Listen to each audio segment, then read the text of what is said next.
kulan wacan daawadeel ku soo dhawaada qodobada wararkooda ugu waaweyn aan idiin hayna waxaa ka mid ah xasan sheekh oo amray in la soo qabto jan qorshe halis ah oo ka socda magaalada beled xaawo ee gobolka Gado dowladda oo diyaarisay ninkii bedeli lahaa janan qodobadaas oo faahfaahsanaya wararkeena ku daawan doontaan balse saaxiibayl waxaa idinka codsanayaa inaad subscribe sartaan janaalka si aad u heshaan wararkii macluumaadka kale aan soo gelino maasanidin dhammaantiin baa aynu ku bilaawno warar soo baxay ayaa sheegaya in madaxweynaha Soomaaliya Xasan Sheekh Maxamuud uu amar ku bixiyay in la soo qabto taliyaha sugidda ee gobolka Gado Cabdirashiid Janan kaasi oo ka goostay dowladda federaalka isla markaana ku biiray maamulka Jubbaland waana wararku ay tilmaamayaan in dowladda ay diyaarisay ciidamadii ugu badnaa kuwaas oo ay doonayso inay gacanta ku soo dhigaan Cabdirashiid Janan oo hadda ku sugan magaalada beled xaawo ee gobolka Gado Cabdirashiid Janan oo filla Soomaaliya ugu wakiilka ah arrimaha amniga ee gobolka Gado ayaa maalintii Isniinta waxa uu tagi doonaa magaalada Nairobi ee dalka Kenya halkaas oo maanta ay gaareen madaxweyne ku-xigeenka Jubbaland oo Madheera ka ambaxay iyo gudoomiyaha degmada Doolo saddex mas'uul oo Nairobi ugu sii horeeyay madaxweynaha maamulka Jubbaland ayaa kulamo muhiim ah halkaas ay kula qaadan doonaan Janan ayaa Jubbaland ku wareejin doona sida uu qorshu yahay ciidamada uu mas'uulka ka yahay isagoona ku bedelanaya in loo ballan qaado kursiga xildhibaannimo ee federaalka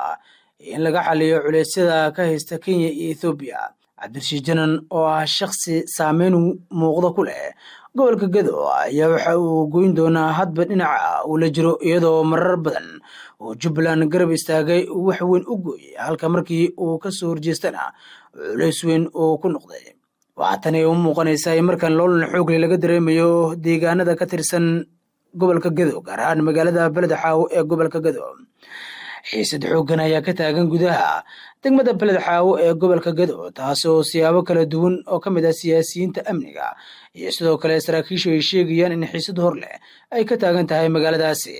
marka la eego dhanka amniga degmada beled xaawo ee gobolka Gado ayaa dhowrkii bilood ee lasoo dhaafay waxaa ka dhacayay dhacdooyin amni darro ah oo xiriir ah kuwaas oo aan qabiil iyo sidoo kale dilal kale oo loo geysanayay dadka ku dhaqan magaalada beled xaawo halka sidoo kale ay jireen isku dhacyo ciidan oo ka soo tilaabay magaaladaasi saacadihii lasoo dhaafay magaalada beled xaawo ayaa waxaa ka dhacay kulan xasaasi ah oo diradda lagu saaray amniga iyo xasiloonida magaalada beled xaawo ee gobolka Gado waxaana ka qayb galay saraakiisha ciidan ee ku kala sugan ugu horeeya taliyaha booliiska ee gobolka Gado iyo taliyaha dowladda federaalka ee dhanka nabad sugidda ku magacaaban ee gobolkaasi Cabdirashiid Janan oo markii hore dowladda Soomaaliya u suurageliyay in beled xaawo kula dagaalanto maamulka Jubbaland halkaasna gacanta loogu dhigay maamulka Jubbaland kulanka amniga ee saraakiisha uu ka dhacay gudaha magaalada beled xaawo ayaa waxaa goobjoog ka ah qaar ka mid ah odayaasha dhaqanka ee magaaladaasi kuwaas oo tabasho ka qabay qaabka amniga ee magaalada oo faraha ka baxday maadaama dalka qaar la wariyay inay ku saleysnaayeen aanooyin qabiil iyo sidoo kale shilal kale oo dhanka amniga oo ka dhacay gudaha magaalada beled xaawo ee gobolka Gado wareedda ayaa sheegaya in Cabdirashiid Janan oo odayaasha u sheegay in war ka duwan midkii ay filayeen oo ku saabsan dhinaca dowladda Soomaaliya siyaasad ahaan iyo xiriir ahaan war cusub oo dhawaan kaga dhawaaqi doono gobolka Gado oo arrintaa waxgaradku ay raadinayeen isaga oo xilligan ka qoostay dowladda federaalka ee Soomaaliya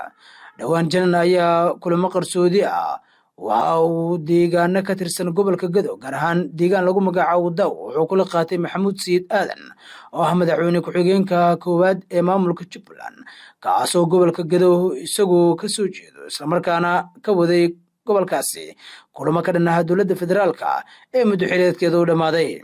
wararka ayaa sidoo kale sheegaya in dowladda federaalka ee Soomaaliya dhinaca filla Soomaaliya gaar ahaan wasaaradda arrimaha gudaha Soomaaliya xilligan ay qorsheynayso in Cabdirashiid Janan ay xil ka qaado isla markaana ay magacaawdo xubno kale oo ay doonayso inay ka dhigto taliyaha nabad sugidda ee gobolka Gado sida ay xaqiijinayaan wararka soo baxaya ee xilligan la helayo filla Soomaaliya ayaa la sheegay inay qorsheynayso in hoggaanka ciidanka gaar ahaan taliyaha nabad sugidda ee gobolka Gado loo magacaabo Shire Keenan kadib markii Janan ay soo baxeen inuu si rasmi ah ula saftay heshiisna ula galay hogaamiyaha maamulka Jubbaland Axmed Maxamed Islaam Axmed Madoobe xaaladda ayaa markan u muuqata in Janan uu dhabarjab xoog leh u geystay dowladda federaalka ee Soomaaliya uu hogaamiye Xasan Sheekh sidoo kale macluumaad kale ayaa sheegaya in Janan uu telefoonada uu ku dhageystay ra'iisul wasaare Xamse iyo sidoo kale wasiirka amniga Fartaaga oo saacadihii ugu dambeeyey dadaal badan ku bixinayay in janan uusan u goosan dhanka Axmed Madoobe, laakiin ugu dambeyn ay suura gashay inuu telefoonka uu ku dhageysto, isagoona hadda qorshuhu uu yahay inuu gaaro magaalada Nairobi ee dalka Kenya. Beled Xaawo ayaa markan galaysa weji kale oo cusub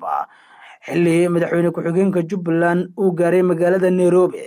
iyadoona halkaas ay ka socdaan abaabulkii ugu dambeeyay kaasoo la filayo in shir xasaasi uu ka dhaco magaalada Nairobi, go'aan dhabarjab ku noqonaya madaxweynahan halkaasi loogu dhawaaqo. cid kasta oo arrintan dadaal ka geysatay oo dowladda federaalka ugu horeyso iyo shacabka Soomaaliyeed ee gobolkan ku nool dhammaan gudaha Soomaaliya ku nool oo wanaagga iyo sabaanta jecel, waxaan rabaa inaan reer Beled Xaawo iyo dhammaan ummadda Soomaaliyeed u sheego go'aankan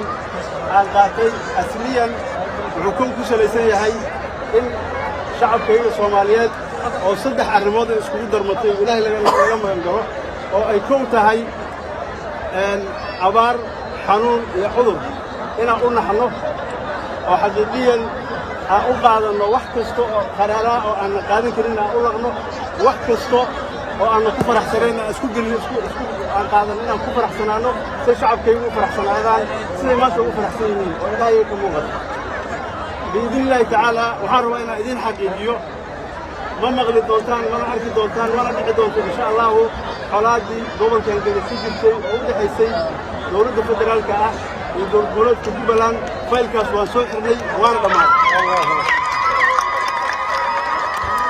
waxaan ugu talagalay inaan guud ahaan ummadda Soomaaliyeed oo ugu helino gaar ahaan ummadda gobolka degan oo ugu helino sababtoo ah Soomaaliya dal ku dhaysan muddo badan qarannimo iyo burbur ku jiray ay dhacday in dowladdiisuna ay tahay hadda mid curdun ah oo tilaabo qaad ah oo u baahan in la wanaageeda iyo horumarkeeda laga shaqeeyo. ummadda Soomaaliyeed inta badan ay noqdeen oo madaxda dalka oo shariirka Socdaal arkayseen in ay dhacday in qofna qof isugu tanaasulin. waxaan go'aansaday marka aniga shakhsiyan qaybta aan dhibka ummadda Soomaaliyeed ama siyaasadda ama wacyiga jiraan ooga ah inaan ka qaado.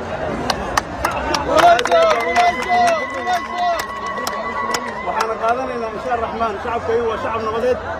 gaar ahaan gobolkan dadka ku nool waa shacab reer Jubbaland. waxaan qaadan doonaa cid kasta oo arrintan dadaal ka geysatay oo dowladda federaalka ugu horeyso iyo shacabka Soomaaliyeed ee gobolkan ku nool dhammaan gudaha Soomaaliya ku nool oo wanaagga iyo sabaanta jecel, waxaan rabaa inaan reer Beled Xaawo iyo dhammaan ummadda Soomaaliyeed u sheego go'aankan aan qaatay asliyan wuxuu ku salaysan yahay in shacabkayga Soomaaliyeed oo saddex arrimood iskugu darmatay Ilaahay laga magan galo oo ay kow tahay